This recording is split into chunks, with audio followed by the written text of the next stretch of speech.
there, welcome or welcome back to my channel, or if you're new here, hi, my name is Samantha and this is my channel where I talk all about books. Anyway, today I'm doing a sit-down video and it is the first time I filmed a sit-down video in months. Like, I want to say the last time I filmed a sit-down video was in May. It's been a long old time with the move and starting the new job and adjusting to commuting to the new job and everything. I just have not been filming a ton of videos. I've been trying to keep up with TBR Tackle, as you may know. I haven't been super successful and it's really annoying. I was like really doing super well with like being quite consistent and I was really happy with how things were going, and then, you know, life happened. So here we are, it's August and I haven't posted the mid-year book freakout tag yet, and I also have not filmed a wrap-up since March. Yes, I have not posted a wrap-up since March, which is a very long time. So that's what today's video is going to be. We're going to wrap up all of the books that I've read since April, and this video shouldn't be too long, hopefully, because almost all the books that I've read I've spoken about in one video or other. I think I maybe have like 4 or 5 books to talk about, which I haven't already spoken about in different videos. So we should hopefully be able to breeze through this relatively quickly. Normally in my wrap-ups, what I'll do is I go over my stats from Storygraph, and then I go through all of the books that I read and what I rated them, and then I will review books that I feel like I have more to talk about or that I haven't already mentioned in other videos. In this video today, we are not going to be going over the stats because I would have to do a screen record for every month, and there are quite a few stats to go through from each month. So yeah, we're not going to do the stats today. I can tell you how many books I read each month, but yeah, we're not going to go through the whole stats situation. In April, I read 6 books. In May, I read 4 books. In June, I read 4 books as well. And in July, I read 5 books. So however many books that is in total, I think 19, which is not too bad considering everything. I've listened to a few audiobooks. Some of the books I read were ebooks, but a lot of them were physical books and they're all next to me. Like, my hand is touching the top of the stack. I am at a desk, so it's like not that tall, but it's a pretty big stack. So instead of rambling on and on, why don't we go over all of the books that I read and when I rated them. And for all of the books where I've already spoken about them in a video, I will tell you which blog that was, where to go. I'll link the videos up in the card and down below in the description, and then we'll circle back and, oh god, I really have gone corporate, haven't I?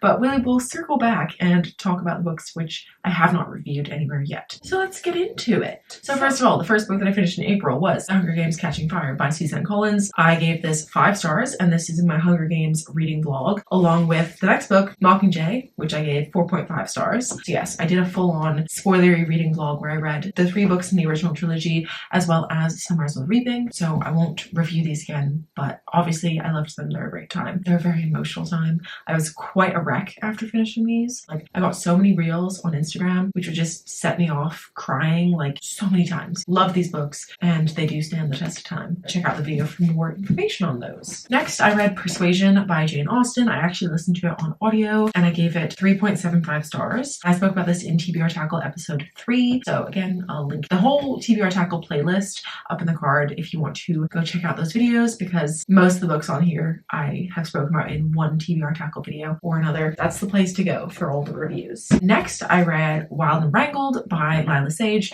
This is the 4th and final book in the Rebel Blue Ranch series, which is a really fun cowboy romance series following like different siblings within this one family and the different romances that they have. Although actually this was not one of the siblings, although we know her from the siblings. Anyway, loved this one. I gave this 4.5 stars. My favorite is Lost and Lassoed, which is book number 3, but this was a close second. Really enjoyed this one, and I loved being back in this world, in this little small town. I'm really sad that it's over. But yeah, full thoughts in TBR Tackle episode 4. Also in episode 4 of TBR Tackle, I read Behind the Net by Stephanie Archer.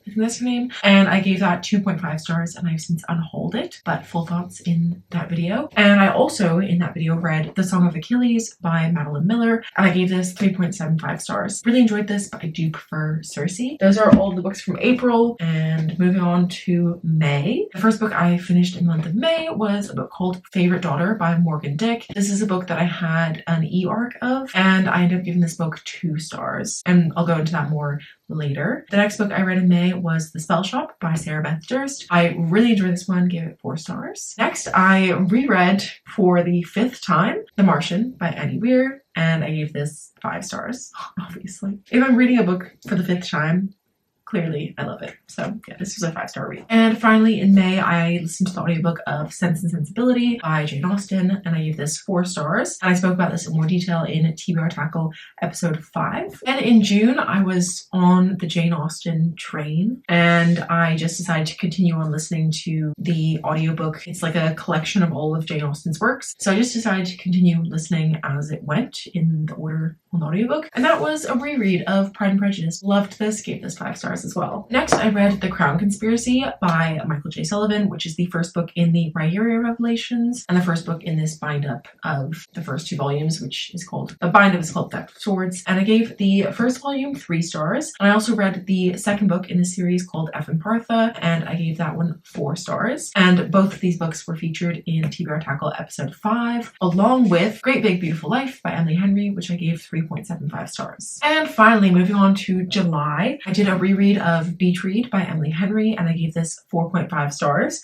More on this later. I also decided to read Cash by Jessica Peterson, and I gave this 2 stars. And finally, in my most recent episode of TBR Tackle, episode 6, I read these 3 books, which are Beautyland by Marie-Helene Bertino, and I gave this 2.5 stars. I also read Nifron Rising, which is book 3 in the byeeeee Revelation series by Michael J. Sullivan, and it's the first book in this bind-up of books 3 and 4. And I also read Emma by Jane Austen, and I gave this 4.25 stars. That was a lot, but don't worry, we only have 6 books to talk about in more detail. Those were all of the books that I've read in the last 4 months, but now we're just going to talk about the 6 that I haven't spoken about somewhere else, even though a couple of them I have actually spoken about previously on my channel because they were rereads, but that's fine. So why don't we go from worst to best, because that's how I normally like to do this. I'm out of practice. It's been a long time. The worst book that I've read in the last 4 months was Favorite Daughter by Morgan Dick, and I'm very sad about this one. Like I said, this was an arc that I requested on NetGalley because I thought it sounded like it was possibly going to be like very dramatic and fun, but also like hopeful. And earlier this year, I read the book Hello Beautiful by Anna Napolitano, which I adore, and I really enjoyed the sort of complicated family dynamics in that book and how, even though it was quite heavy, there were these like hopeful themes to it. I thought Favorite Daughter had potential to be a new favorite, like Hello Beautiful. However, it was not. So Favorite Daughter basically follows these 2 sisters called Mickey and Arlo. They do not actually know each other because Mickey's father was estranged and he left Mickey and Mickey's mom and went and moved in with his mistress, who happens to be Arlo's mother. So these 2 are sisters, but they've never met. They know that the other one exists. And so basically what happens is Mickey and Arlo's father dies, and Arlo is expecting to inherit his massive fortune in his will because, you know, she was his favorite.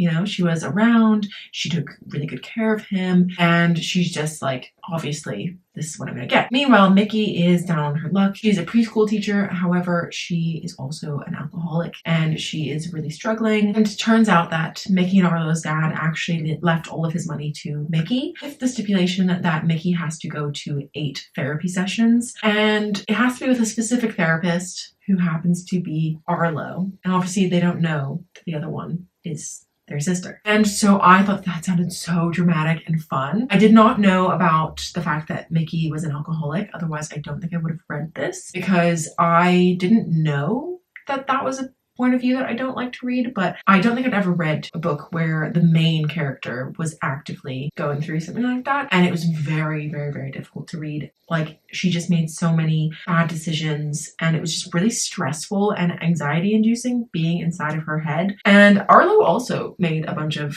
really interesting decisions. And yeah, it was just so stressful being inside of either of their heads because they just kept on doing really stupid things. And it was like, oh my God. And like, I just really wanted Mickey to get help.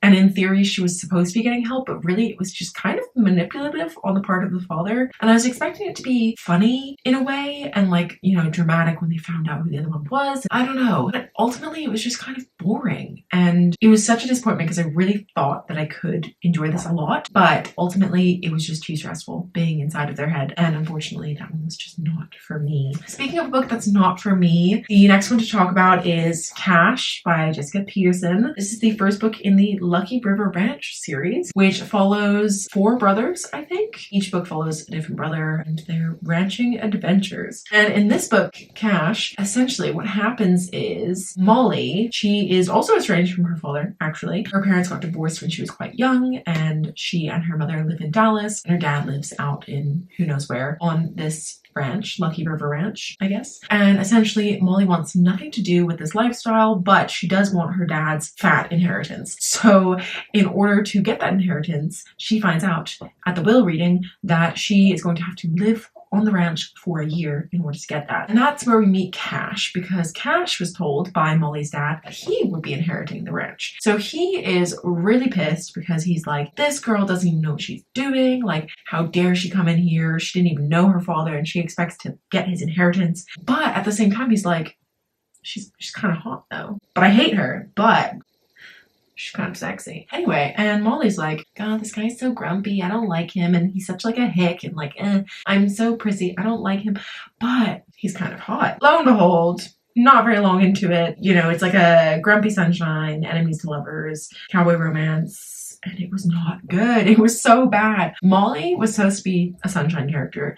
And she just equally had 0 personality, but also like a terrible personality. She was so whiny and obnoxious and just the worst. And Cash was just like grumpy for no reason. Like, he didn't even give her a chance. Also very weirdly like caveman-like in a way. Like, I don't know how to describe it without getting into too much detail, but I recently discussed this with my friend Izzy, who also read this, and we were telling our other friend about it. And we were all supposed to read it for book club together, but our other friend, when we told her how this was not good, she was like, I think I'm gonna pass and you can just tell me all the details. So we were reminiscing about it earlier this week, and there was something that I had completely blocked out when things start getting hot and heavy, and it was horrifying. And to be reminded of that, I was like, oh my god, yeah, no, this was not good. Really did not enjoy this. It was also like weirdly paced. So first 200 pages were like kind of slow burn, except for the fact that the timeline was like all happened within the space of like 2 months, which I did not realize. But I'd say the first 200 pages were kind of like 3 weeks, and it felt more slow burn, and like actually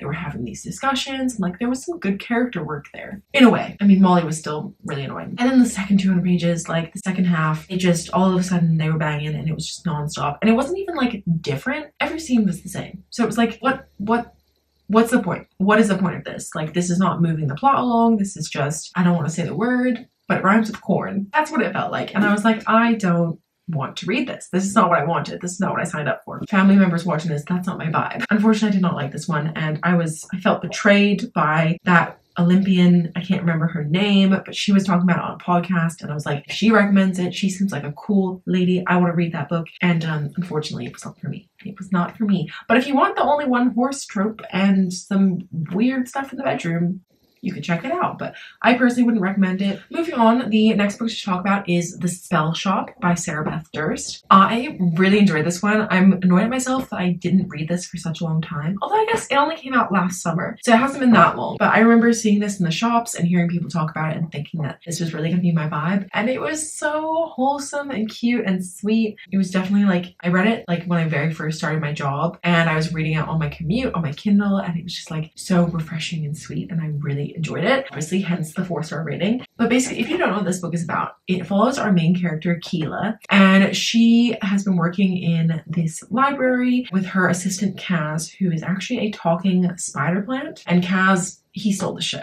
Kaz is my favorite character by far. I highlighted so much stuff on my Kindle that was just Kaz being a little sassy diva. I loved him. And just witty commentary, because essentially Keela ends up fleeing the library because there's like some political unrest that's basically happened. So she ends up fleeing, and she takes some books with her from the library, and some of them are spell books. But the thing about magic in this land is that you're not supposed to perform magic unless you are a wizard, and she is not. However, she moves back to her hometown, her home island, I guess. She was originally from this island, and her parents decided to move her to the main city, the main island. Anyway, so she ends up going back to her hometown, and her parents' little cottage is still there, so she moves in there, and it's just about her sort of restoring it. She turns it into a little jam shop, but she's not just selling jam, she's also selling little remedies, because the island has kind of fallen into disrepair because none of the wizards visit anymore to perform the spells to help. So Keela kind of takes upon herself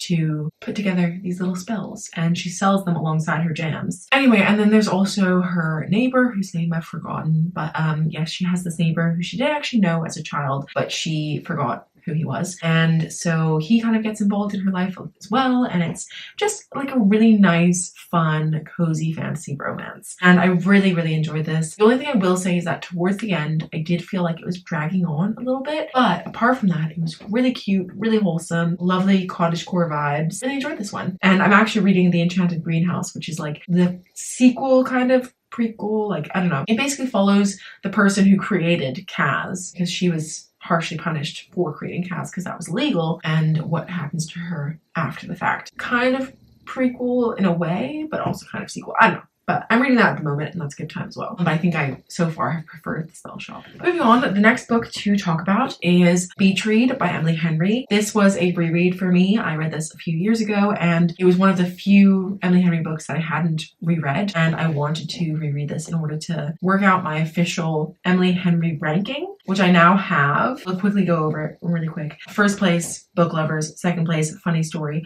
Third place, Beach Read. Then we have Happy Place, Great Big Beautiful Life, and then last place is People We Meet on Vacation. That's the official ranking. I wasn't sure if this was above Funny Story or below Funny Story. It's definitely below Funny Story, but I still really enjoyed this. And it was really fun to reread because I feel like I had forgotten a bunch of stuff that happens in this, and I was like, oh yeah, this is a good time. So this basically follows our main characters, January and Gus. January is a hopeless romantic who narrates her life like she's the lead in a blockbuster movie. And Gus is a serious literary type who thinks true love is a fairy tale. And essentially, they both knew each other in college. They were kind of rivals, or at least in January's head, they were rivals. And she always thought that Gus didn't take her seriously because she writes romance, and that Gus, you know, he writes these serious literary novels. So she always thought that Gus didn't take her seriously, and they end up moving in next door to each other on Lake Michigan, and they've got a lot of banter going on, and they kind of, not, I wouldn't call it enemies to lovers because it's rivals to lovers kind of.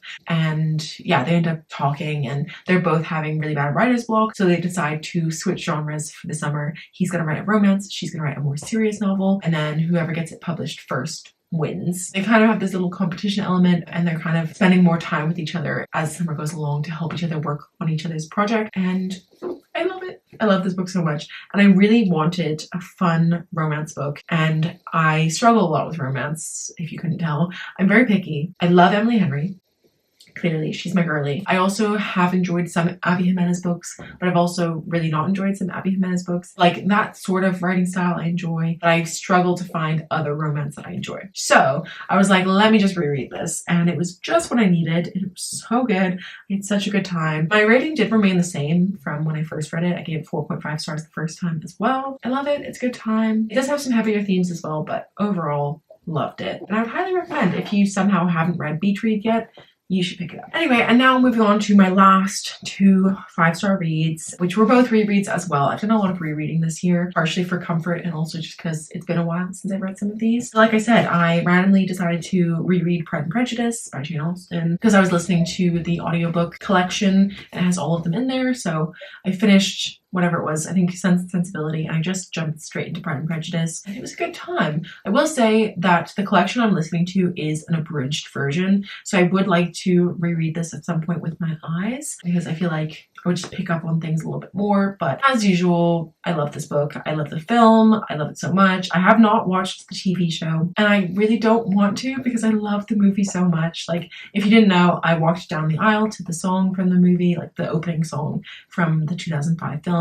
I quoted the film in my vows. I love this book and that film. It means a lot to me. So yeah, this is always gonna be a 5-star read. If you don't know, it follows Lizzie Bennet. She's one of 5 daughters, and her family does not have a ton of money. And obviously back in that time, it was very difficult to marry off your daughters because you had to have a dowry for them as well. So they really wanted their daughters to marry well, and it's all about them, Lizzie and Jane, and all of them kind of finding husbands and the hijinks that occur. But Lizzie meets this man called Mr. Darcy, who's the most eligible bachelor in the town. down and he is very grumpy and really seems like a horrible man. But yeah, maybe he's not what he seems. And I love it. I love it so much. I really want to rewatch the movie. It's been too long. It was literally April, but it's been too long. So definitely need a rewatch, and I really enjoyed my reread. 5 stars, as always. Speaking of always being 5 stars, I also reread, what is it this? Is that my receipt? My receipt is in here from the airport. I bought this book when I had a layover on my way to Mexico in the US, and I was like, I want the US copy of The Martian. So I was like, we don't have that much time, but we are going to the airport bookstore, and if they have this book, I'm buying it. And they did. Here it is. I haven't actually read from this copy before. This time I listened to it exclusively on audio. Martian is my favorite book of all time. It's very comforting to me. I love it so much. I cried at the end because it was just so emotional. I love it. I love it so much. If you don't know, somehow, because this book is like over 10 years old now, I think. But The Martian follows our main character, Mark Watney. He is a botanist who has been on this mission to Mars. And unfortunately, a storm happens and his crew have to suddenly evacuate Mars and head home. And Mark is injured while they're trying to evacuate, and they think that he's died, so his crew leave him behind. And lo and behold, he is actually still alive. So he has to try and figure out how to survive on Mars with limited food. He has no contact with anyone, and he has to try and figure things out. And it's just so incredible. It's thrilling, it's funny, it's hopeful. It has such a nice view of humanity where everyone sort of comes together. Oh, I'm gonna cry. Where everyone kind of comes together to save one man. It's beautiful. It would never happen, but it's beautiful. I love it so much. It's my favorite book of all time, and I've now read it 5 times. I have a whole reading vlog where I read books that were compared to The Martian, so if you were curious to watch that, it's a couple years old now, but I will link that video up in the card, because that video was a struggle, let me tell you. Those are all of the books that I've read in the last 4 months. Hopefully, I'll have an August wrap up for you very soon, and not wait 4 months and then wrap all of the months up together in one. But yeah, those are all of the books I've been reading recently. Please let me know what books you've read recently down below. Do you have any recommendations for me? Do you have any recommendations for themes for TBR tackle? Because I'm running out of ideas. Please let me know what you've been reading, what your TBR is coming up. I don't know, anything you want to tell me down below. Leave me a comment. And if you made it all the way to the end, please leave me, is there like a jam jar or something for the Spellshop? Or leave me like something beachy for beach read, or a cowboy emoji for cash, even though I didn't like it, but just leave me some sort of emoji to let me know that you were here. Yeah, that's all I have. So thank you so much for watching. If you liked it, if you did, please give it a thumbs up. If you're new here, feel free to subscribe down below, and I will see you very soon with another video. Bye.